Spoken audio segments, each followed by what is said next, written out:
12ஆம் வகுப்பு புதிய பாடப்புத்தகத்தில் இருக்கிற முக்கியமான கலைச்சொற்களை வந்து நம்ம பார்க்க போகிறோம். சப்ஸ்கிரிப்ஷன் அப்படின்னா வந்து உறுப்பினர் கட்டணம். இப்போ நம்ம புழக்கத்தில் இருக்கிற இந்த ஓடிடி பிளாட்ஃபார்ம்லாம் வந்து பார்த்திங்கன்னா நம்ம சப்ஸ்கிரிப்ஷன் வாங்கணும், அதாவது உறுப்பினர் ஆகணும்னா உறுப்பினர் கட்டணம் செலுத்தணும். அது பேர் வந்து சப்ஸ்கிரிப்ஷன் சொல்கிறாங்க. சப்ஸ்கிரிப்ஷன் வந்து பார்த்திங்கன்னா உறுப்பினர் கட்டணம் அப்படின்னு ஞாபகம் வச்சுக்கோங்க, எளிமையாக தான் இருக்குது. அடுத்தது ஃபிக்ஷன் அப்படின்னா புனைவு. இப்போ நம்ம புத்தக கண்காட்சிக்கெலாம் போனோம்னா வந்து நம்மளை கேட்பாங்க, ஃபிக்ஷன் பார்க்குறீங்களா நான் ஃபிக்ஷன் பார்க்குறீங்களா அப்படின்னா. ஃபிக்ஷன்னா வந்து பார்த்திங்கன்னா புனைவு, கற்பனையாக எழுதுறது வந்து பார்த்திங்கன்னா புனைவு, கவிஞரோட கற்பனையாக எழுதுறது வந்து புனைவு. நான் ஃபிக்ஷனாக வந்து பார்த்திங்கன்னா ஒரு வரலாறு அல்லது ஏற்கனவே நடந்த உண்மை சம்பவத்தை எழுதுறது வந்து பார்த்திங்கன்னா நான் ஃபிக்ஷன் அப்படிங்கிறது. ஃபிக்ஷன்னா வந்து புனைவு. இந்த நீங்கள் தெரிஞ்சுக்கிட்டால் எளிமையாயிரும். அடுத்தது பிப்ளியோகிராஃபி அப்படிங்கிறது வந்து பயோகிராஃபிங்கிறது வருது. பயோகிராஃபினா வந்து பார்த்திங்கன்னா வாழ்க்கை வரலாறு. பயோகிராஃபினா வாழ்க்கை வரலாறு. பிப்ளியோகிராஃபி அப்படின்னா வந்து பார்த்திங்கன்னா நூல் நிரல். இப்போது இது வந்து பார்த்திங்கன்னா ஒரு பிப்ளியோகிராஃபிங்கிறது வந்து பார்த்திங்கன்னா ஒரு பொருளடக்கம் நம்ம நூலுக்கு முன்னாடி வந்து பார்த்திங்கன்னா பொருளடக்கம் மாதிரி இருக்கும் இல்லைங்களா, அந்த ஒரு மீனிங்கில் தான் இங்கே வருது. நூலோட நிரல் அப்படின்னா நூலுக்குள்ளே என்னென்ன இருக்குது அப்படிங்கிற மாதிரி கொடுத்துருப்பாங்க இல்லைங்களா, அந்த மாதிரி ஒரு கான்செப்டில் வருது. பிப்ளியோகிராஃபினா வந்து நூல் நிரல். இது வந்து புதுமையான வார்த்தையாக இருக்குது. தமிழ் மீடியம் ஸ்டூடெண்ட்ஸ் கட்டாயமாக நம்ம தெரிஞ்சுக்கணும். புதிய வார்த்தையாக இருக்குது, கேள்வி வரதுக்கான வாய்ப்புகள் அதிகம். பிப்ளியோகிராஃபிங்கிறது வந்து பார்த்திங்கன்னா நூல் நிரல். மானுஸ்கிரிப்ட்ஸ் அப்படின்னா கையெழுத்து பிரதி அப்படிங்கிற மாதிரி வருது. இப்போ நம்ம வேகமாக படிக்கும்போது வந்து பார்த்திங்கன்னா மேன்ஸ்கிரிப்ட்ஸ் அப்படிங்கிற மாதிரி கூட படிச்சுட்டு போயிடலாம். அப்படின்னா மனித கையெழுத்து பிரதி அப்படிங்கிற மாதிரி கூட படிச்சுட்டு போயிடலாம். ஆனால் வந்து பார்த்திங்கன்னா நம்ம கட்டாயமாக படிக்கும்போது, கேள்வி படிக்கும்போது கரெக்டாக படிக்கணும். மானுஸ்கிரிப்ட்ஸ் அப்படின்னா கையெழுத்து பிரதி அப்படிங்கிறது தான் சரியானது.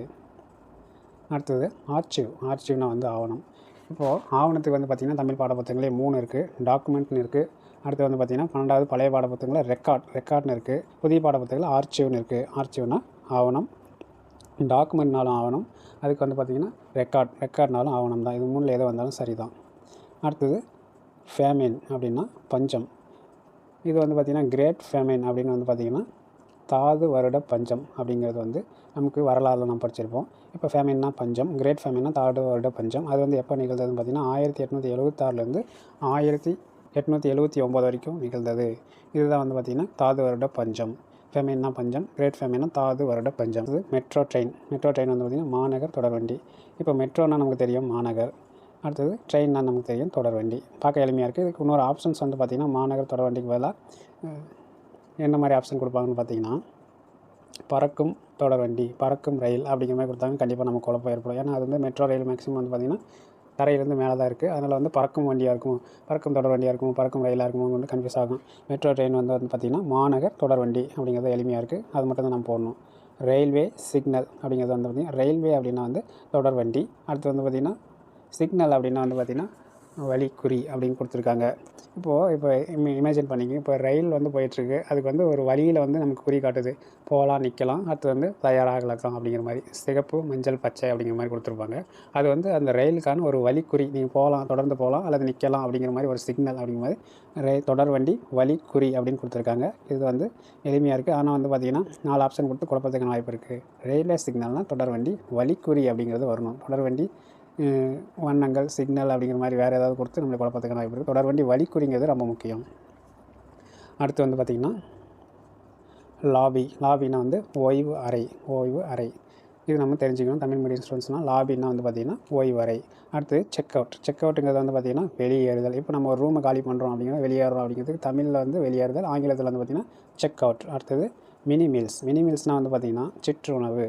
இதுவே சிற்றுணவுன்னு வரணும். அடுத்தது டிஃபனுக்கு வந்து பார்த்திங்கன்னா தமிழ் பாடப்புத்தகத்தில் 6வதில் இருக்குது. இது வந்து பார்த்திங்கன்னா டிஃபனுக்கு வந்து பார்த்திங்கன்னா சிற்றுணா அப்படின்னு இருக்கும். இது வந்து மினி மீல்ஸ் வந்து பார்த்திங்கன்னா சிற்றுணவு அப்படின்னு வந்து வரணும். அடுத்தது டிப்ஸ். இப்போ ஒரு ஹோட்டலுக்கு போகிறோம், அங்கே வந்து டிப்ஸ் கொடுக்குறோம் அப்படிங்கிற மாதிரி இருக்கு இல்லைங்களா, அதுக்கு வந்து பார்த்திங்கன்னா சிற்றீகை. அது வந்து ஒரு கொடை, நம்ம ஈகையாக கொடுக்குறோம் அப்படிங்கிற மாதிரி தான். சின்ன ஈகை சிற்றீகை அப்படின்னு சேர்த்து எழுதியிருக்காங்க, தமிழ் படுத்திருக்காங்க அழகாக சிற்றீகை அப்படின்னு.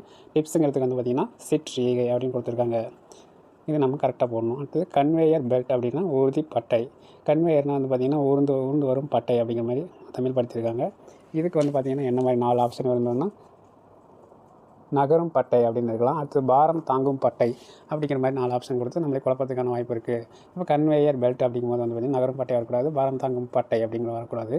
கன்வேயர் பெல்ட்டுங்கிறதுக்கு வந்து ஊர்தி பட்டை, அது வந்து ஊர்ந்து வருது, ஊர்ந்தி பட்டின்னு வரணும். பட்டைன்னு கூட வருது, ஊர்தி பட்டி அப்படிங்கிறது வரணும். சரிங்களா? அடுத்தது டேக் ஆஃப்னா வானூர்தி கிளம்புதல். இதுக்கு 4 ஆப்ஷன் வந்து பார்த்திங்கன்னா விமானம் கிளம்புதல், விமானம் பறத்தல் அப்படின்னு கொடுத்துருப்பாங்க. இப்போது விமானம் கிளம்புதல் வருமோ, விமானம் பறத்தல் வருமோ, டேக் ஆஃப்னா வானூர்தி கிளம்புதல் அப்படிங்கிறது தான் சரியானது.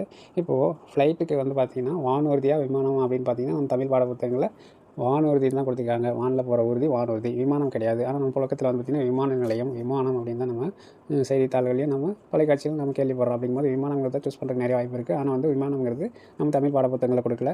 வானூர்திங்கிறது மட்டும் தான் இதுக்கு மேலே உங்களுக்கு ஞாபகம் வரணும். சரிங்களா? வானூர்தி கிளம்புதல் அதுதான் சரியானது. நீதிமன்றம் சார்ந்த கலைச்சொற்கள் வந்து கொடுத்துருக்காங்க தமிழ் பாட புத்தகத்தில். அஃபிடவிட் அப்படின்னு வந்து பார்த்திங்கன்னா ஆணை, உறுதி, ஆவணம். இது வந்து பார்த்திங்கன்னா தமிழ் மீடியம் ஸ்டூடெண்ட்ஸுக்கு இல்லை பொதுவாக ஜென்ரல் பப்ளிக் வந்து தெரிஞ்சிருக்க வாய்ப்பு இல்லை. அஃபிடவிட் அப்படிங்கிறது வந்து பார்த்திங்கன்னா ஆணை, உறுதி, ஆவணங்கிறது புதியதாக இருக்கும். கட்டாயமாக நம்ம தெரிஞ்சுக்கணும். அஃபிடவிட்னாங்க ஒரு கேரண்டி அப்படிங்கிற மாதிரி. இப்போ நம்மக்கிட்ட வந்து எவ்வளோ சொத்து இருக்குது அப்படிங்கிற மாதிரி ஒரு சர்டிஃபிகேட் வாங்குற மாதிரி தான் ஆணை, உறுதி, ஆவணம் அப்படிங்கிறது அஃபிடவிட். அடுத்து ஜூரிஸ்டிக்ஷன் அப்படின்னா வந்து அதிகார எல்லை. மெட்ராஸ் ஹைகோர்ட்டோட ஜூரிஸ்டிக்ஷன் அப்படிங்கிறது வந்து பார்த்திங்கன்னா தமிழ்நாடு, பாண்டிச்சேரி இது ரெண்டு சேர்ந்தது வந்து மெட்ராஸ் ஹைகோர்ட்டோட ஜூரிஸ்டிக்ஷன் அப்படிங்கிற மாதிரி. ஜூரிஸ்டிக்ஷன் அப்படின்னா அதனோட அதிகார எல்லை அப்படிங்கிற மாதிரி வந்து குறிக்குது. அடுத்து வந்து பிளைன்டிஃப்னா வாதி. இதுக்கு வந்து ஆப்ஷன் வந்து பார்த்திங்கன்னா வாதி, பிரதிவாதி,